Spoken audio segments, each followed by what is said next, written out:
the Hardy Dam area on the Muskegon River of Michigan. Probably no area in the country has more houseboats per square foot of water than that area.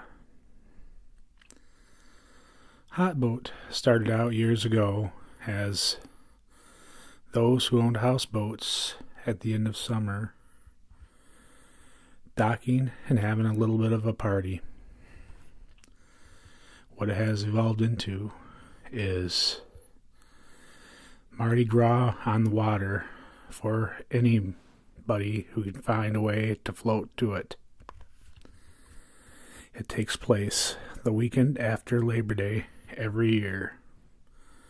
Here now is the sights and sounds of Hotboat 2017.